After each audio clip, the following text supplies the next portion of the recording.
Welcome to Theory Thursdays Part 2. Big 1, 2. So, today, I want to talk about something very, very simple. Like, not your position specifically in game, um, not eat, like, not each individual hero's position, but more like preset preset team fights, right? For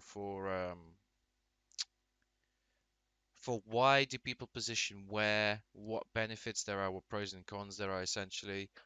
Um, I want to talk about, yeah, so basically map positioning as a team rather than say, this is how you should play the game as Widow, or this is how you should play the game as Ryan. I want to talk about a macro style of play, macro position is what we call it. Um, and I see a lot of like playing in obviously like going from gold to going from bronze to masters. There's all kinds of positions I see.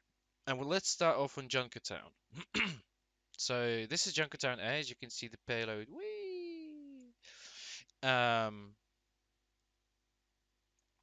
I see a lot of people anchor with Orisa on defense here. And this happens in Diamond, and there goes the shield here. I see so many people, or even Ryan.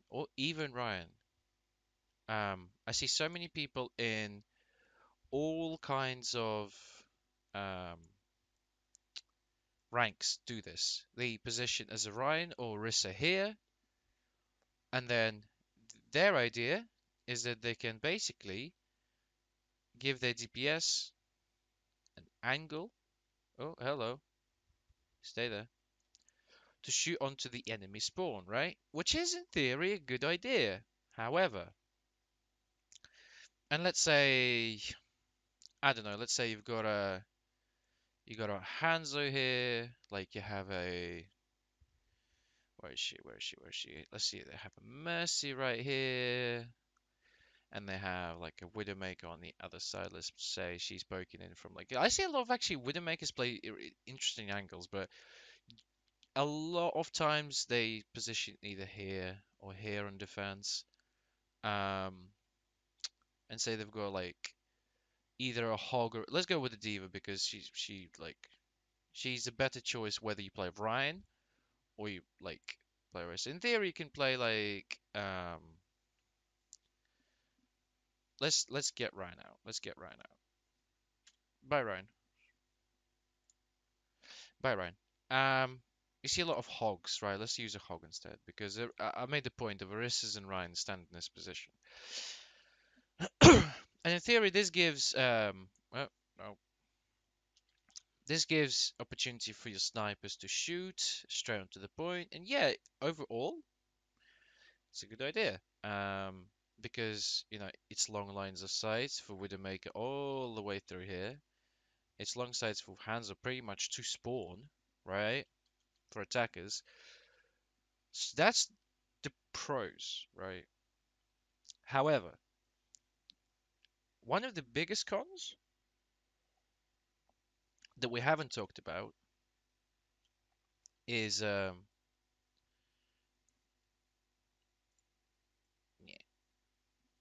what did I just hog?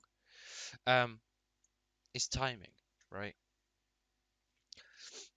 You're all set up there, but the problem is, as soon as whether it's a bastion or not, as soon as the payload gets to here, and it will, most likely it will, your only option to contest really is to go either back through here. Oh dear lord. Oh dear lord. Um, no. Okay. So yeah, this is the shield. And your only ways of getting back is either through here, dropping onto the card and contesting it, or going all the way around to go here. I even see some people go to the bridge, right, and they actually contest here, and I'm just like, okay. Um, but in all honesty, these retreats are not great because it gives the other DPS sightlines on your whole team, especially whilst you're in transition. Especially whilst you're in transition. Like that's where Smurfs and higher tier DPS always catch people out in transition. And this would be a perfect example of it because and Narissa can't use her shield as she's moving, right? Same as Orion. He can carry the shield and walk, but Orisa can't. She anchors her shield and then that's it. That's why she's a very good defensive tank in my mind. And this whole like whether one, two, three, or four, like four being the safest, but four being the slowest, and by the time you actually walk around, the car is probably going to be already at this point here, right? Providing you haven't lost anyone to the enemy snipers, right?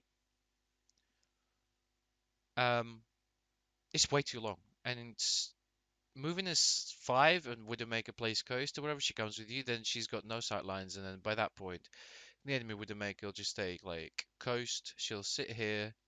The Hanzo will just like where's the Hanzo? Red Hanzo. Red Hanzo is probably going to be with his team like Shield Bash and Yo, like Saris is on car. Um, let's just say they've got a hog. Like I'm doing this from a perspective of they people actually run normal compositions, which I know they don't. But either way, the whole idea of this being the core and these being the DPS, right? Because a lot of times, like you will see a DPS because Hansa can kind of transition from being a DPS like flank DPS, soft flanking wherever, to being with the core and pressuring down the enemy shields, right? So either way, it's even though people say, "Yeah, but I go to May."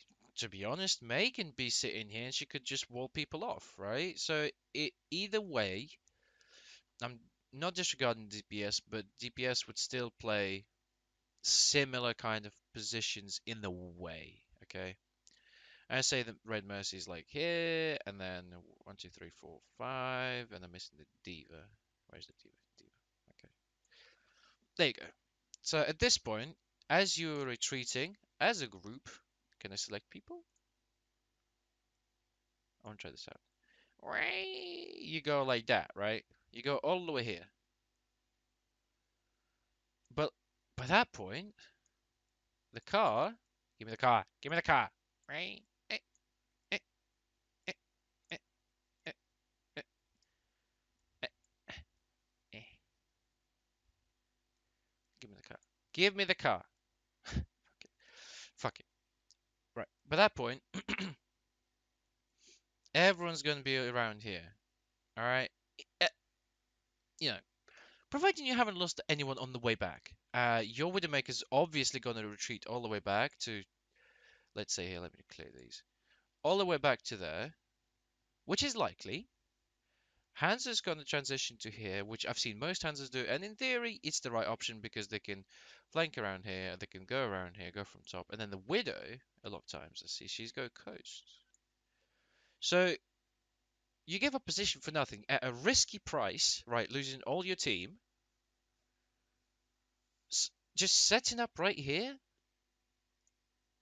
as a core, not a great option. Obviously, it's better to do something stupid as six than something stupid as one person, and you just lose like a 5v6 because someone gets picked up, and you're like, ah, GG's, go next, right? So, let's talk about another couple of positions, and a lot of people no, deselect, deselect. Um, let's talk about a couple of other positions. Let's bring these people back. Say they've just select, and we go all the way back. Whee!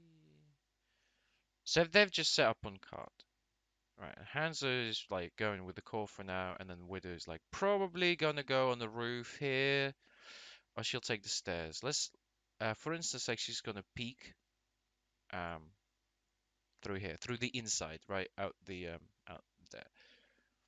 right.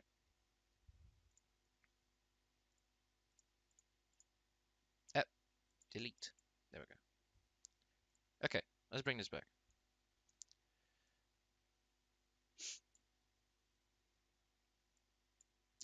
A much better positioning, generally speaking, is here. Or another way of positioning Junkertown is here, and you will see a lot of teams because there is a shield is here, and especially like if this is especially with the Bastion, right? It's I'll talk about that later, but this will work for now as well. So here goes Orisa shield. Everyone's got poke damage. Widow's got sight lines. Boom, boom, boom. Bish, bash, bosh. Right. And let's just say uh, the enemy Orisa's got shield here. Now, why this position is better? Because you have you can retreat straight here, straight back to here. Oh, wrong color, wrong color. Eh, blue. You can retreat back here to this corner here. You can play safe, you can play a bit more aggro, you can push up if, you know, you get a, say your Widow gets a pick, you can push up, and you don't give, like giving up high ground, if you put positions here, then you're fucked, because, you know, like, nothing's gonna happen.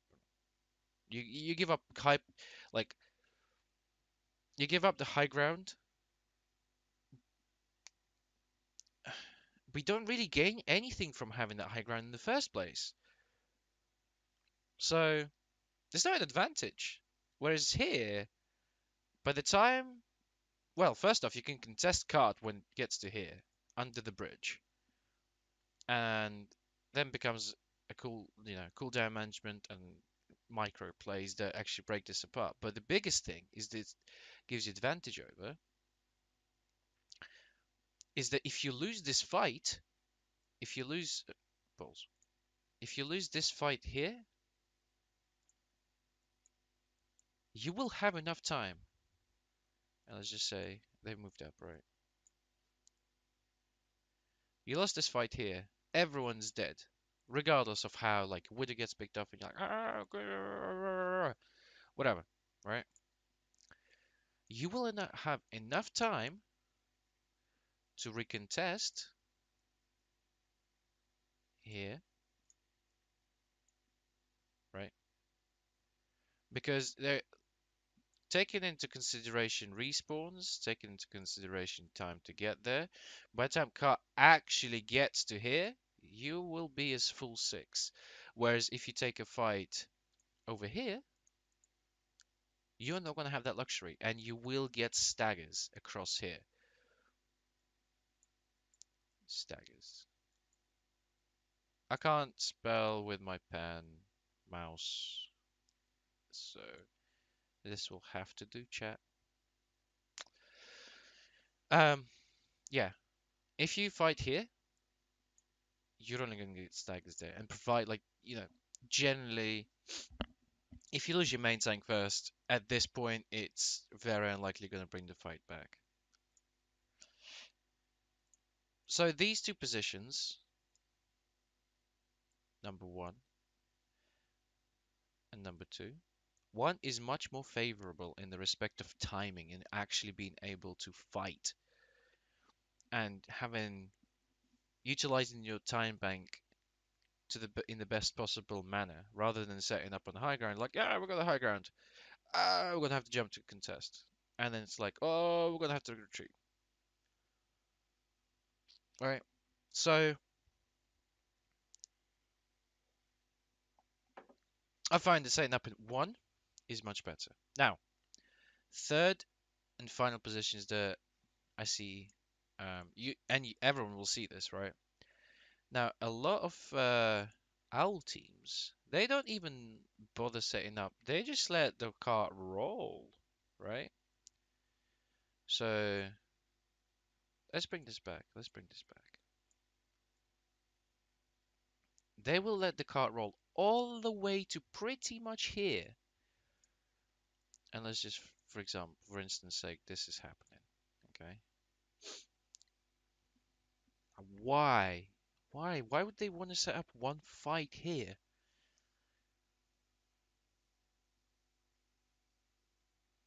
A simple sightlines.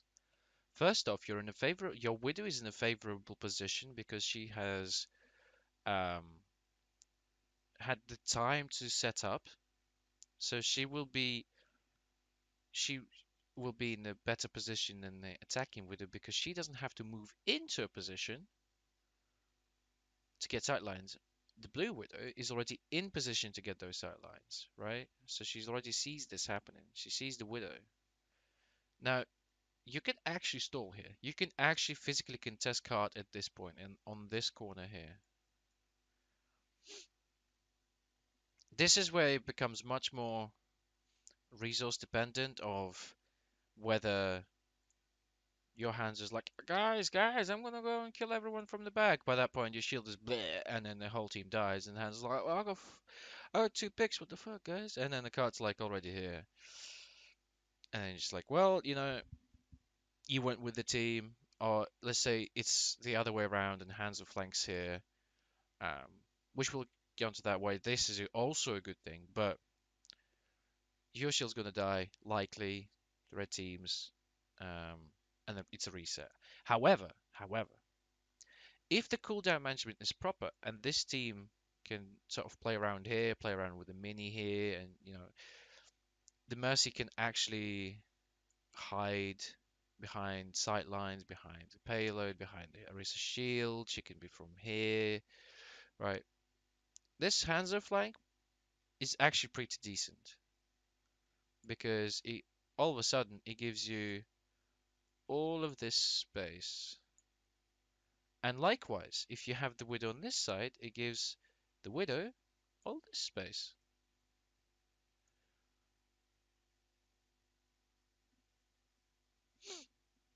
And in contrast, that's exactly the same box that the Blue Widow has, and the Blue Hanzo doesn't really, but he can still contest the Red Hanzo. So I think people just, yeah, that's why, you see a lot of delete, delete. There we go. That's why you see a lot of OWL teams get so they're set up there because it puts them in a favorable position to have that fight. However, obviously, as we know, ranked is a whole other beast. So, is what it is.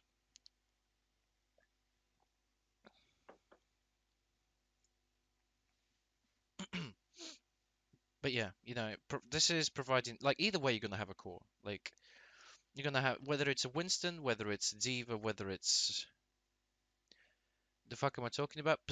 Uh, fight positioning, so a macro play. No, no, no, not how to counter stuff, how to set up your fights. Like I'm not going into hero by hero basis. I'm talking more about team as a whole. So don't worry, this will get up, like I'll upload it to YouTube right from the start of where I started. Um,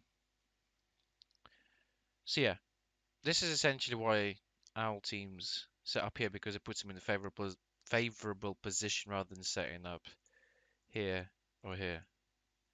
Obviously, in rank play, you'll see a lot of this happens a lot, right? If for whatever reason you set up here and you win this team fight that happens here, you can literally push into their spawn. You can literally push into their spawn and not let them get us set up on the payload. Some teams are a bit more smart, like if you see goats, goats like to hide. Goats are generally here, here, right by spawn. Well, Diva's probably going to be here so no one hears her. But yeah, always Sonic this corner just so you know what's coming at you. But enough of that. But so that's that. That's point A. Like this part of the map here, it doesn't get talked about that much because there isn't really much happening there. It's only like this here is irrelevant except for the snipers and long range heroes because you know, or DPS most of the time because no one utilizes this. There's no point to utilize this. Right, let's bring this to uh street phase or point two, should I say.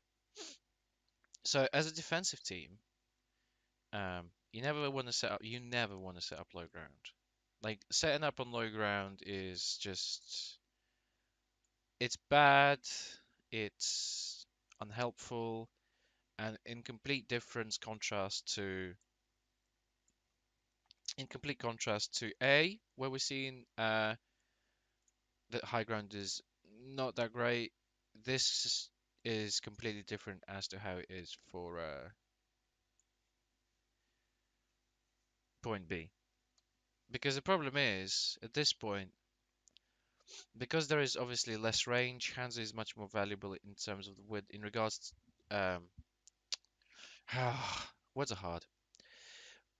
Widow is less dominant here than Hanzo, um, just because of how this particular point is structured, right? Like sightlines are still very good and sightlines are still great. You can go from here to here.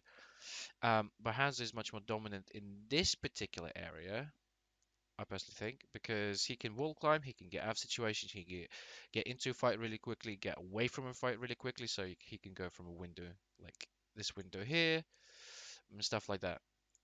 But the whole point is, if you set up on low ground, the card in the long run is just gonna run through you. Plus, taking into consideration, the card heals the attackers. So if everyone plays payload and you keep doing damage to them, like it might not matter, and people think, yeah, but only things like, however, tiny, right? It's still valid and it's still valuable in terms of resources because you don't have to put out that many resources and you can hide behind the payload. You got an Orisa shield, so playing low ground as a first fight is not a great idea, and especially I see so many teams do this, and they set up here on the high ground, and it's so frustrating for me to see. Um, like, let's get health packs. Actually, do we need health packs? Nah, people know our health packs, so it's fine. Wait, no. Ah, what am I doing? What am I doing? Go back, go back, go back, go back, go back. Roofs. There we go. Layer one. Right, here we go. This is the roofs. Hey. Okay. Some people set up here, and it's the most stupidest thing you could do. It like obviously if your Orisa goes there and the whole team goes there, don't be the one dick that goes, oh no, I'm gonna play by myself. Look at me, I'm a single diva. I'm gonna kill the whole fucking team while your whole team is here. It's just not gonna happen. Like Red's a crossfire, sure, but that should be a DPS's job if that happens. But at the same time, like setting up here is just dog shit. Dog shit. Because how are you like, providing no one dies in the fight, how are you going to stop the payload from moving? You're behind it. They're just going to turn around and shoot you. Simple. And if someone, like, if one of your team dies, they're going to spawn from here. They're going to come from here or here. That's a highlighter. Give me a pen. Or from underneath. Or from the high ground. There's still one person versus five, and Orisa only has to put her shield this way to block you. And then it's like, well, that's point B lost, right? Because you're gonna have to hard engage them, but you're an Orisa, so you can't hard engage on them. It just frustrates me sometimes. I'm just like, why? Why did you do this? Good, like the much better positioning as a first defense of B, and that will win you the most fights is on the high ground here, right here, because your Widow can utilize the shield that you place as an Orisa, right here. Your Mercy has can hide. Your Mercy can peek. Like she can. There's like a border here as well, so she can hide behind that. You negate the other Widow because she has to drop down and grapple up, or she has to go through here, through above, or she below. But the thing is, the enemy Widow has got the Blue Widow has got a shield to go in front of, so she's just bing, bing, dead, dead, dead. Right, go again, go again. Right, so that's why setting up here is a is a much better idea because it gives you an advantage of a high ground in this respect. Plus, at this point, if the payload does move this way, yeah, you got enough time to retreat and actually hug the stairs, and you got cover here. Because there's no fucking cover here. There is no cover here. There is cover here. This car, this one car, that's cover. This stairs, that's cover. This corner here, that's cover. There's a mega here. There's a mega here. There's nothing here. It's worthless. There's a mega underneath. I know that it's here, but and there's a mini here, but yeah, being there, bad. Being here, good.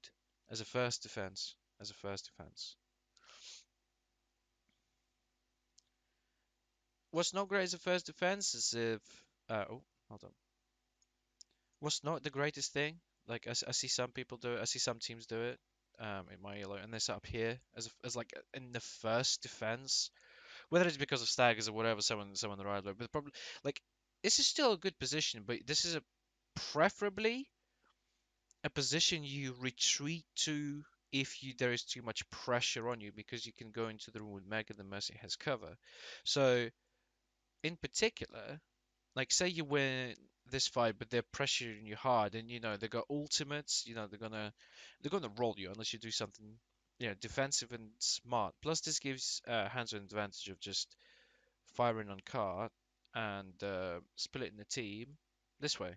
So that's a big one. So bear that in mind. And again, the Widow has to actually move into the defensive Widow's position um, this way.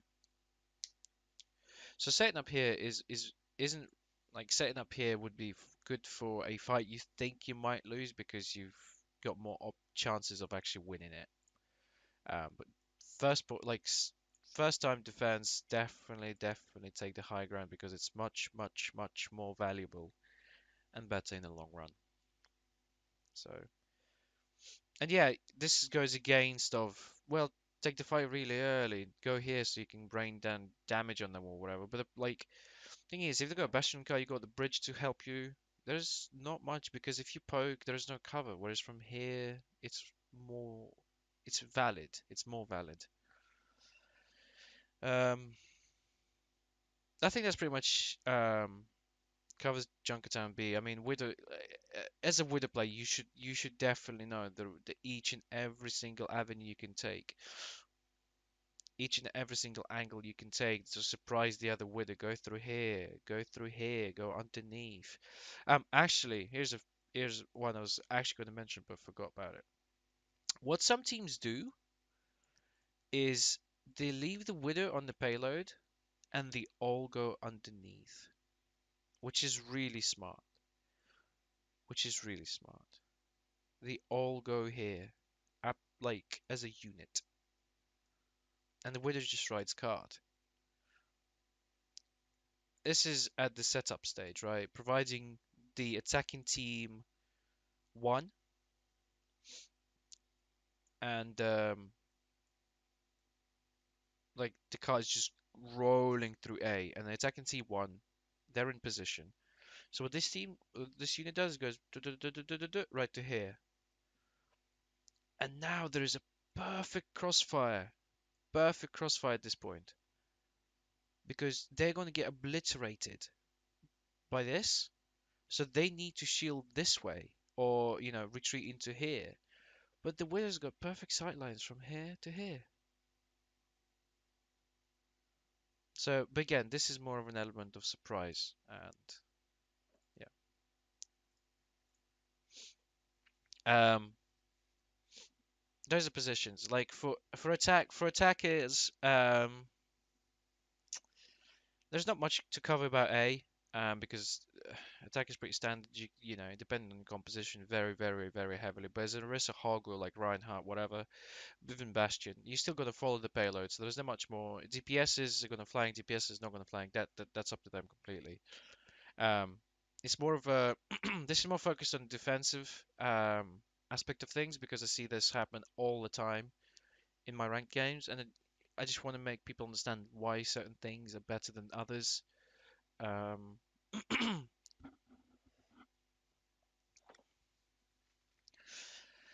um, what's also good sometimes, like if you lose a fight or whatever, like let me bring that as their attackers, their attackers. So red's attacking.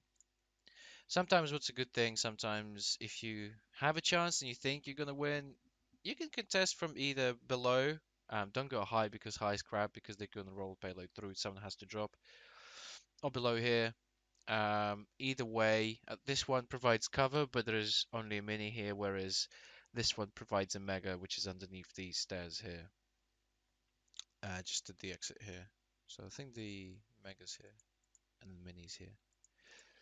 But that's like that's minor thing. So you know if you get rolled, balls, ah, there we go. Yeah. So if you know whatever, like if you get rolled through here and the card's like here, and you have time to recontest, obviously be smart about it, right? You can recontest here, and you can come out of here, or you can take the stairs. Obviously, be careful because the Wid is likely to take the stairs herself. So, but yeah, that's that. Let's talk about point three. Let's talk about point three. Point three, like that's actually fairly normal. Like point three, there is not much to do here except stand here and just fucking go ham on their shield. Um, it's a bit more difficult for snipers here because sightlines are fairly limited. There is this rotor that goes on top.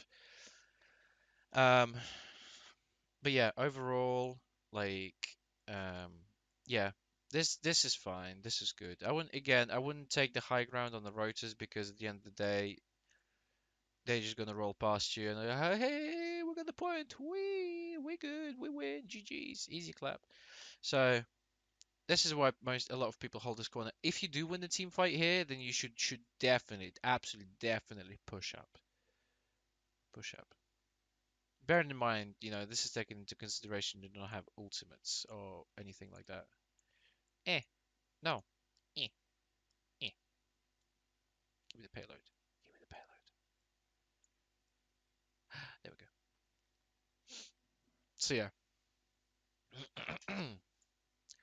So you should definitely push up because then it gives him much, much, much, much less limited time to get onto the payload here, and you've literally got all of their exits covered. Um, Again, there's not much to talk about. Three, even less so, because people play corners, especially around the rotor. They can go underneath it, stuff like that. Like as a goats is different, but dives obviously a different beast. But dive right now, you see that like I see very like I'll be honest, I see very very rare um, dives succeed on Junkertown at this particular moment in time, even if there is not these comps, but say like Ryan Hog or Orisa Hog or Orisa Diva, Ryan Diva, because of Hanzo essentially and Widow. So you either dive the payload, or you dive the snipers, and yeah, I don't really, I don't see dive for points A, especially point B, it's manageable. Point C is definitely viable because obviously depending on the enemy composition, but yeah, that's that. That's that. Um, that's Junkertown. That is just Junkertown. I just wanted to give people just a bit of more of an understanding if they see someone like one, two, and three. Like one and three are the better options because of what you're able to do with the time given and stuff. Um, and just utilizes your time bank more efficiently. And obviously with two, one is um one is just stupid and just don't fucking set up there. Two is good. Three is a more of a transitional from two to three. So this is three, but this is context to it. Um, and yeah, obviously for point three, it's here, and then you transition into here. If you win a team fight, so this is like 1.2, or you lose a team fight and you transition to like two here. And if you win, you can transfer here, blah blah blah blah blah. But yeah, point three is weird, and but yeah, that's basically Junkertown overall. So just give you an idea, give you guys an idea of um, preset positions for fights and why do people position there. Again, couple eyes. There's actually coffee in there. It's the hero juice. King's Row. I want to talk about King's Row. Oh, no. Go back. Exit. Exit. Exit without saving.